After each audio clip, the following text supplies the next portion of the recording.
Before my heart gives out, Bakira 18, Aneo 3. Chapter 27, Dealing with the Devil. Smoke bellowed in the distance, gray and black wisps of air rising from the trees and into the atmosphere above, looming over them like an ominous warning. Worry pumps through his heart, stronger than the adrenaline coursing through his veins. The pain, flailing in his arms, serving to ground him to reality as he tries to stay calm and collected. He couldn't panic now. Koda's safety depended on him, not to mention the rest of the students. First, however, he needed to get to the dorm room and change into his costume. Doing anything without his weapons and his mask would be suicidal. Shivers, cool and sudden, rack his frame, making the hair on his back of his neck stand on end. Distinguishing the small form shivering next to him, he makes sure to school his features into a reassuring smile, an expression he was so used to putting on while in costume that it was almost wrong to do so without. It seemed to be the right call, nonetheless, for the tension almost immediately bleeded out of the boy's frame. "We need to get moving, Koda. I'm gonna make a quick pit stop at the boys' room, and then I'll take you straight to the heroes, okay?" "You can't leave me. You heard Muscular. The villains are everywhere." The boys seemed to protest at the latter part of the statement, not wanting to be separated from the Vigilante. "It's all right. I'm not going to let anything happen to you, okay? You have to trust me." His voice was soft as he spoke, wanting to convey his sincerity to the boy in front of him. "Can you do that for me?" The small but resounding nod he gets in response is almost enough to bring tears in his eyes. "Thank you." The rooms are dark. He figures the villain cut the power in case they try to contact outside help. The silence is eerie as he walks in, bending down next to his futon to get Koda back on his feet. With that done, he pulls his bag, immediately rummaging inside for his gear. He figures Koda already knows the secret. He wouldn't want anyone else finding out. He finds his costume first, followed by his weapons, an array of knives, and other questionably legal objects he hopes Koda won't try to touch. His hands still as he gets to the bottom of the duffel bag, slight panic rising in his throat as he stretches his hand across the surface. His mask was missing. He searches again, even goes as far as to flip his bag over, hearing his medication and clothes dropping into a heap at his feet. He looks once, twice. His mask is gone. Logically, he knows no one could have gone through his belongings. Why would they? No one had the reason to suspect anything. Trying to settle his nerves, he decided his hood would have to do. He'll just have to do his best to keep his head down and out of sight. Sticks to the shadows. Yeah, he could do that. They don't encounter any snags after that.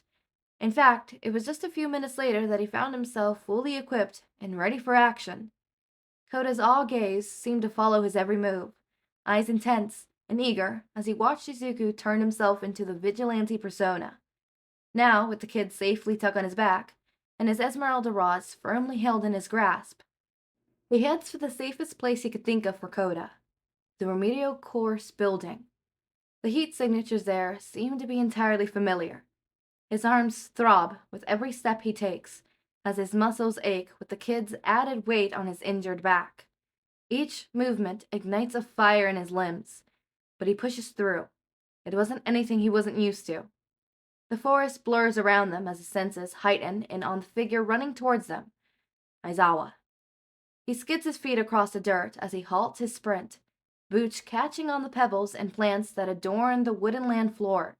It's enough to stop his momentum just as they're about to crash into Eraserhead. The man seems startled at their sudden appearance, capture weapon floating around him threatening before it falls down onto his shoulders, having recognized the lack of threat. He doesn't seem surprised to see them, not even blinking twice at the vigilante's sudden intrusion on a classified training camp. Taking a step back, Izuku keeps his head bowed down, hood falling over his eyes as he angles his face away from the unwanted moonlight. "Eraser, I can explain later, but first you have to take Koda," Shadow says, wanting to convey his urgency. They were running out of time. The villains are after one of your students. Shadow.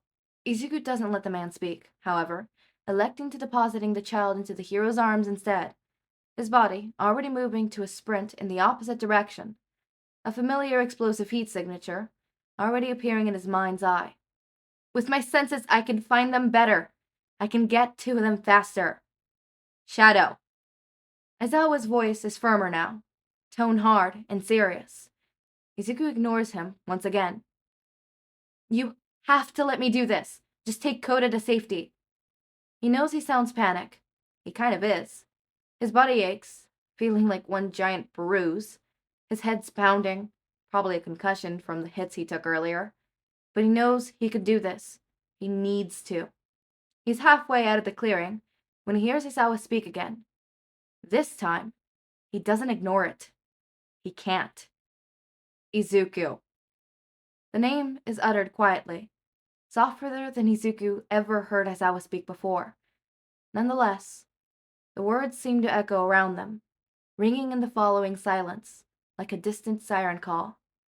His blood runs cold, as if someone plunged him into icy water, a heavy, thick feeling settling in his gut, as slowly moves to face the man again. What? His head is still stubbornly facing the ground, despite the apparent uselessness of the move. It's you, isn't it? The man's voice holds an emotion that fills the air to the brim, a heavy sense of guilt washing over him as he practically feels the hurt in the man's tone. It's been you, all along. I don't... How? He asks instead, because damn it, he was careful. He made sure not to leave any hint, not to give anything away. So, how? He never wanted to hurt the man before him. The man that gave him something he never dared to have. The man who gave him a home. Ragdoll. Oh. He didn't even think about the possibility. It seemed he wasn't as careful as he thought. He realized with a cold kind of disattachment. Aizawa seems to steer himself, body tensing, as if he was bracing himself for something. She said you were sick. That you were dying. The man's voice cracks as he says the last word, and suddenly, Izuku's eyes seem to burn. That's why he never wanted to tell him. That's exactly why, damn it. He never wanted this to happen. I'm sorry. I'm sorry for not telling you. I'm sorry for lying. I'm sorry for hurting you. I never meant to... His voice breaks, a shuddering breath drawing itself from his lungs, unsolicited. I never wanted to hurt you. Aizawa doesn't say anything to that. He just stares at him for a few seconds. Slowly, as if in slow motion, the man sets Koda on the ground and marches towards Shadow. He does his best to stand his ground, body instinctively hunching in on itself in anticipation. To what? He doesn't know. Aizawa is surely angry at him, angry at Izuku for deceiving him and taking advantage of his kindness. Angry he ever cared for someone with so many secrets, so many lies. His shoulders tense and rise to his ears, eyes screwing themselves shut as he braces himself for this, the inedible hurt he will feel. The world seems to come to a halt instead, the air stealing around them, or at least that's what it feels like, as two arms wrap around him, bringing him into an embrace that warms him to his very core. A soft voice reaches his ears, barely audible, if not for his heightened senses. Problem child. The dam breaks then, fat tears rolling down his cheeks, as he listens to his guardian's words. We'll figure this out, you hear me? We'll do something, anything to fix this, okay? The sheer will and certainty the man puts behind those words are almost enough for Izuku to believe them himself. Almost. Aizawa pulls him back suddenly, hands coming up to cradle Izuku's face, gentle fingers, almost imperceptibly, gazing the scars on his cheeks. He seems to look at him, as if trying to memorize his features, and lock them away in the deepest part of his memory. Izuku wished he could do the same. He lets go a moment later and steps back, almost bumping into Koda's uncertain, confused form behind him. The kid's hand immediately latches onto the hero's pants leg, as if wanting to make sure the man wouldn't leave him again. Here, I believe this is yours. It takes a moment for Izuku to make out the vague object that Aizawa is handing him. The moment his fingers graze the fabric, he knows. How? I had to make sure. His voice is both apologetic and completely unbrassed, if that's even possible. Fair enough, Izuku figures. Thank you. For everything goes unsaid. Shadow ties the fabric to his face, finally feeling ready to face whatever was ahead of him. As he turns away, he hears Aizawa call out to him one last time. Be careful out there, problem child. And quieter. Good luck, Shadow. The come back alive also goes unsaid. The forest that was once buzzing with life chills him to the core. The fire, in contrast, burns like a temper, leaping into the sky like a fit of dread anger, hot and heavy, as it turns the wood and greenery into confetti in the air. The same air that smells like a bonfire, the smoke making his chest feel tight and constricted as he tries to wade and break through the smolder. This terrifying barrier separates him from the people he's sworn to protect. His senses work tirelessly, trying to make sense of the onslaught of overwhelming information he's constantly trying to filter. He feels it before it reaches him.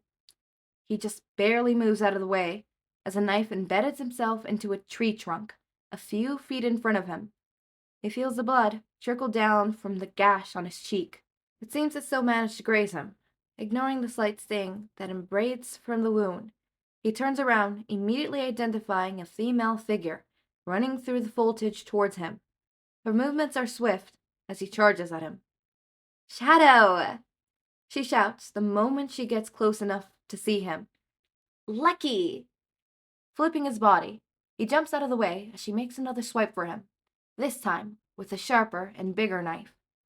The sheer amount of bloodlust he feels oozing out of her makes him shudder as he crouches down, sweeping her legs from under her just as she runs at him again. The girl, however, doesn't fall completely, her body twisting to compensate of the loss of balance, almost immediately getting back to her feet. Her crazed laugh resounds through the air, wild and crackling, making the hairs on his arms stand on end. Aw, you're no fun, she coos. You can almost feel the pout on her face. Let me make you bleed. Another knife soars right by his ear as he ducks out of the way, the motion cutting through the wind, making his ears ring. You'd look so pretty in red. She giggles, a wild sound that's somewhat alarming. Think I'll pass, thanks. He huffs out as he launches one of his Esmeralda rods at her. The stick hits her hand right as she reaches for another knife to throw.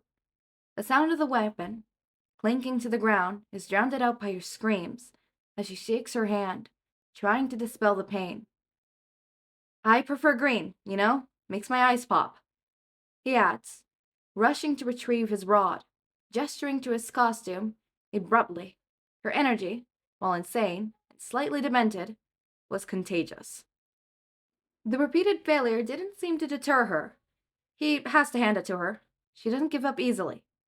Just as she rushes at him once more, he runs to meet her halfway, dodging another swipe from her knife. Where did she keep getting these things? He flipped his body into a high kick, barely missing her head as she ducks out of the way, rolling with the momentum with more grace than he'd expect him from a crazy villain. Her whole body rears back as she goes into a handstand, her foot catching him in the chest as she lashes out. The force makes him stumble, the air leaving his lungs abruptly as he heaves to regain his bearings. She was good, he'll give her that. If he wasn't so worried about the villain swarming his friends, he'd almost call this fun, like being dosed with a bucket of freezing water, he feels reality settle in once again. He can't afford the distraction. Face twisting into a sneer, he readies himself for her next attack, knowing he had to finish this and fast.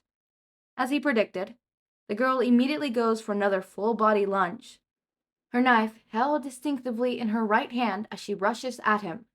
Lowering his body enough to avoid the swipe, he reaches at a hand, swift and precise as he grabs onto her outstretched arm, twisting it until she had no choice but to twist with the movement, her body flipping until her back hit his chest, her feet giving out from under her as she hits the ground hard. The knife, previously aimed at him, now rests firmly in his grip, poisoned right over her pulse point between her chin. Blade grazing her neck, moving with every heaving of breath she takes. She thrashes and struggles in his hold, her legs futilely clicking out in attempts of freedom, trying vainly to dislodge him. I'm sorry, but I'm gonna have to cut off this little game early. He really didn't have time for this. Feeling a little detached and almost too calm, he rears the back of the knife, twisting it in his hand until the blade is facing him. He needs to knock her out. Fortunately, hitting her with the handle of the blade would do the trick. He never reaches his target. Instead, just as the weapon goes to make contact with her head, blazing fire cuts off his trajectory. The heat sears into his arm, making him let go of the blade on an instant. Jumping back, his hands skid across the dirt for balance as he lands. He braces for the new arrival. Toga, retreat. I'll handle this. The fire-quirked villain hisses to the girl, Toga, as he steps into the clearing. It looks like Shigaraki was right. You really do like to stick your nose in other people's business, Shadow. He can feel the smirk in his tone. In fact, he specifically gave us orders for this precise situation. Oh, and what might those orders be exactly? This wasn't going how he wanted it to. The man's lit up with a new ball of flame erupting in his palm as he reached with steady steps, Toga immediately getting to her feet and fleeing once again into the forest. Leave some for me, Dabi. He's so fun to play with. She calls out, only an echo of her giggles remain, and fades out the further she runs. He doesn't fail to notice the static coming from Dabi's earpiece as one of the villains talks through the shared comms. The voice is unfamiliar, but their words are clear. Backup is arriving at their location as they speak. It was just his luck that it was the wrong type of backup. Shigaraki said that if we attacked the wannabe heroes, you wouldn't be far from the action. He told us to prioritize your capture if we did encounter you. Aw, don't I feel special? He deadpans, a tinge of growl filtering into his tone. His night just kept getting better and better. The villain just hums in response, advancing towards him leisurely, his steps stealthy and graceful as he circled the Vigilante. If not for his heightened senses, Izuku wouldn't be able to hear them. This can go two ways, Shadow. The man starts casually, as if talking about the weather. You can either come quietly, or you could put up a fight and make this much, much harder on yourself. His voice takes on a lower, more dangerous tone as he speaks. Choose wisely. What would I possibly have to gain by coming quietly? The villain was clearly stalling, waiting for something. He could sense them approaching. Well, I'm glad you asked. His grin was almost palatable. My friends might have the proper incentive. As if on cue, a warp gate appeared behind the fire villain, just as two figures stumbled into the clearing, one of them falling out of the sky, as if he was jumping out of the trees. Shadow! A strained voice called behind him, a very familiar one. He has him. He has Bakugo. Shinsou's voice reached him before the boy even got to their location. His outcry reaches his senses, even while the others around him could only hear a faint sound. Give him back! Izuku growled as he realized what Dabi meant by incentive. A small part of him was glad that Shinsou sounded okay. but he was still far away. My, aren't you demanding? Dabi sneered. Bakugo isn't yours. One of the new villains, the one that dropped out of the trees, cried out indignantly, as if Izuku was the one in the wrong. As I said, you give yourself up, I'll let the brat go. How do I know you're not lying? Your lack of faith breaks my heart, kid, really. Deku retorted, his hands resting mockingly over his heart. Fine. Compress. Give him to me. He only had a moment of confusion before his questions were answered. The villain, Compress, proceeded to throw a marble from his right pocket into Dabi's outstretched hand, the marble exploding the moment it made contact. Out of the smoke emerged a hurt-looking Bakugo. You bastard! Let me! The teen snarled, was cut off as Dabi's hand encircled his throat. Faint licks of flame grazing his skin. The heat, too weak to burn, but enough to pose a threat, a warning. Let him go. His voice sounded off to his own ear, low and intimidating. Does this mean you agree to the terms? Dabi responded, calmly, his fingers drumming against Bakugo's throat, making the boy swallow down the urge to lash out, knowing the consequences wouldn't be in his favor. Let him go and leave without hurting anyone else, and I'll do whatever you want. He could feel Shinsou's form falter just as he reached the outline behind the bushes surrounding them. His timing couldn't be worse. I'll go with you. No, Shadow.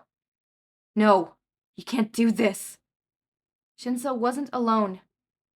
Todoroki, Tokoyami, and Shoju were right on his heel as he burst into the field, ignoring the teen's outbursts and the constriction he felt in his chest at the action. Izuku steps forward until he was facing the villain, his shoulders almost parallel to Bakugo's. Do I have your word? He knew how ridiculous this sounded. This was the word of a villain, after all. A killer. But if he could do this, if he could save Kacchan and make the rest of the league retreat, then it was worth the risk. He had nothing to lose. Good choice, kid. Dabi whispered, his hand going up to clamp around Izuku's arm. He could feel his gut churn as he waited for the man to move, to let go of the other teen. He could feel it, the slight hesitation, the small, almost impeccable intel that went through the villain's mind as he considered not following up on his promise. However, Izuku didn't wait for the man to decide.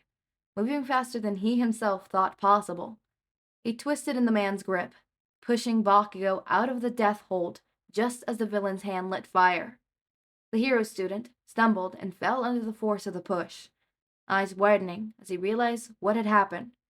By the time he got to his feet, the vigilante was already in trouble, standing where he was just a second ago, his throat throbbing under the force of Dabi's clutch. Smart kid, really. I'm impressed. You bastard. Let him go. You wanted me, didn't you? Izuku doesn't know why the boy was so upset. Shadow didn't know him, and he shouldn't mean anything to him. Although knowing Bakugo, the teen was a hero through and through. He wouldn't want anyone to save him. He would want to save himself. Explosions sounded around him, louder than he ever wanted to hear. It was too late, however, for the warp gate was already closing in, almost instantly blocking out some of the stimulus reaching his senses. The last thing he heard, before the world twisted and spun around him, was Shinsou's agonizing cry, his heartbeat even louder as he crumbled to the ground. Izuku! Just one note. It's a small note. So, Aizawa knows. Aizawa knows. Oh my god. That's my note.